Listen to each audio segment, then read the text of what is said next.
Olympic Luis স্টেডিয়ামে রাতটা ছিল নাটকীয়তায় ভরা। স্বাগতিক দর্শকরা নড়েচড়ে বসার আগে গোল খেয়ে বসে বার্সেলোনা। এক পর্যায়ে 2 গোলে পিছিয়েও পড়ে তারা। সেই ধাক্কা সামলে ইতালিয়ান ক্লাব ইন্টার মিলানের বিপক্ষে 3-3 গোলের ড্র নিয়ে মাঠ ছাড়ে স্প্যানিশ জায়ান্টরা। সব প্রতিযোগিতা মিলিয়ে একটানা 3 ম্যাচে হেরে আসায় ইন্টার ম্যাচ শুরু না হতেই স্তব্ধ করে দেয় বার্সেলোনাকে।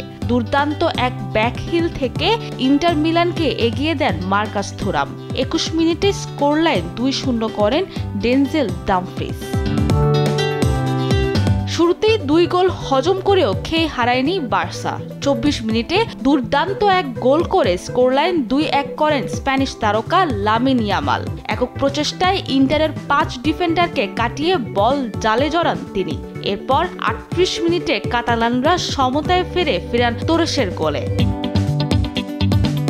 বিরতির পর গোলের জন্য মরিয়া হয়ে খেলতে থাকে দুদল। 64 মিনিটে ইন্টার মিলানকে আরেক দফা এগিয়ে দেন ডামফ্রিজ। সেই লিড অবশ্য বেশিক্ষণ ধরে রাখতে পারেনি তারা। 1 মিনিট বাদেই ইন্টার গোলকিপার ইয়ান সোমারের আত্মঘাতী গোলে সমতায় ফেরে বার্সা। শেষ পর্যন্ত এই সমতাতেই শেষ হয় 90 মিনিটের খেলা। আগামী সপ্তাহে মিলানের সান সিরোয় হবে সেমিফাইনালের দ্বিতীয় লেগ। সেই ম্যাচেই নির্ধারিত হবে finalist. Sabrina Majumdar, sports desk, দেশ টিভি।